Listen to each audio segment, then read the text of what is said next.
What's up, guys? So the other day, someone asked me this question, and I really think it's a good question to answer and put into a video. But they asked me, what are the two things that you need to get started into photography or to show that you're getting more serious about your photography?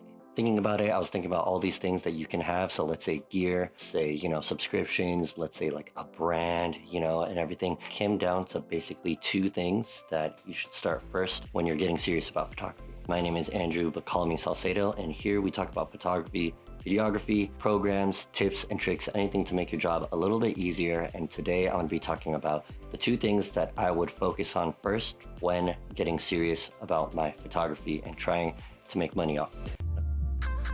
Fire when the strobe hits.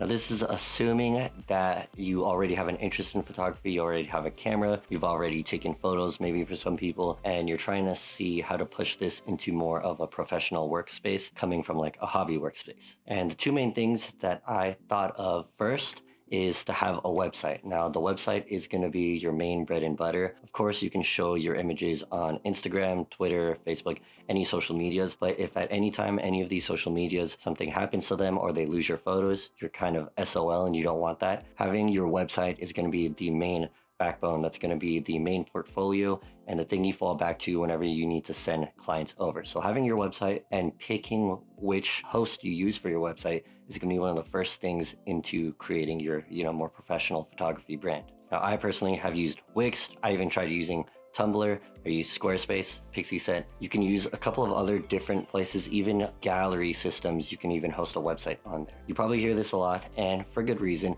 but I do suggest Squarespace as your website host. It's just very, very easy and very, very intuitive, and it makes your website look beautiful without too much effort. You don't have to use Squarespace. There are a lot of other website hosts out there. If you know how to make a website, you can do that. Now, the reason I didn't do that is because a lot less upkeep. It's a lot easier. There's not much downtime for my website. If anything happens, it's usually always up and running, especially since Squarespace has a pretty good customer service. If I have something that I want to do on my website that I can't do through the template or don't know how to do myself, I can send them a quick message and then they'll walk me through the steps on how to get the exact look that I want. So I've been using them for a couple of years. That was actually the first thing that I did when I started transitioning to taking photography more serious, is I made a website through Squarespace because I had used Squarespace before, but this was my first time that I was using it for a photography page. Now, usually they say to put your best work into your portfolio, but at this point you may not have a lot of work. So what I usually suggest is trying to post as much work as you can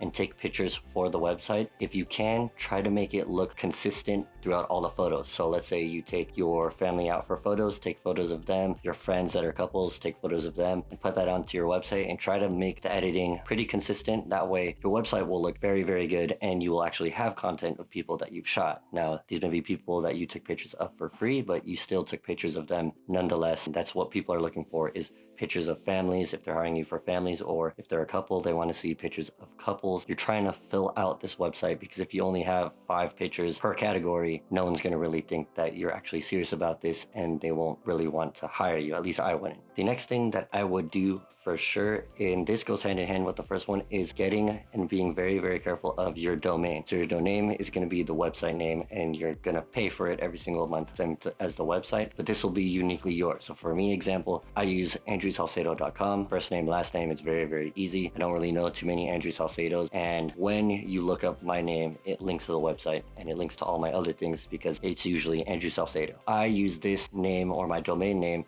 to brand the rest of my photography business. Everything stems down just from my first and last name. A lot of people do initials or a lot of people do like captures by blah, blah, blah. This is going to be up to you, but it is a good practice to keep your domain name consistent with the rest of your brand. So with your Instagram, with your Facebook page, everything like that. That way, when they search you, there are a lot more places and a lot more resources to see your work. So for me, if you type in andrewsalcedo.com or even just Andrew Salcedo, not even adding photography, the first, I think, 10 things on Google are only me. They're either my pages or places that I've been posted on, my Facebook, my LinkedIn, everything. It is kind of scary when you're thinking that a lot of people can just search your name and find this. But if you're trying to be be a photographer, videographer, it does help to make it easier that people can find you. This is going to be a short one because, like I said, they asked me what 2 things I would focus on. So these are the 2 things that I would do first if I'm trying to convert my hobby or photography hobby, trying to get more into the professional world. I'm going to give a bonus tip, something that I do believe should be done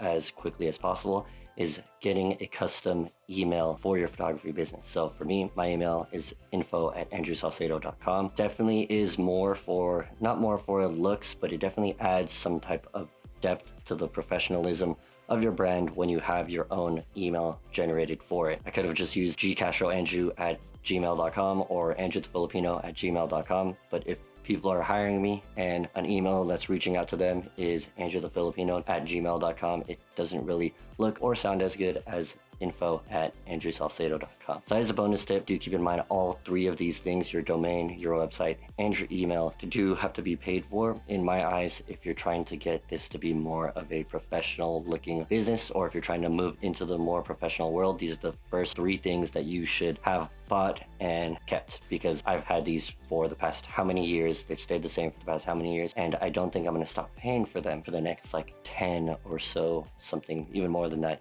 years, because this is where all of my content is posted. This is where all of my inquiries come in, and also this is where my brand is connected to my name. Well, that is going to be it for today, guys. I hope that helped you guys out. These, like I said, are just the 2 things that I would do if I was trying to get more professional with my photography, in terms of showing people more that I am not doing this just as a hobby, that this is actually something that I'm going to start doing regularly on a higher level. Hopefully you guys liked this video. If you did, press the like button. If you haven't yet, please subscribe. Like I said, I do a lot of videos, or I'm trying to do videos on tips and things that I feel like people or beginners, even intermediate or professional photographers, may get some use out of these. I'm gonna catch you guys later. Getting hot in here. Peace out.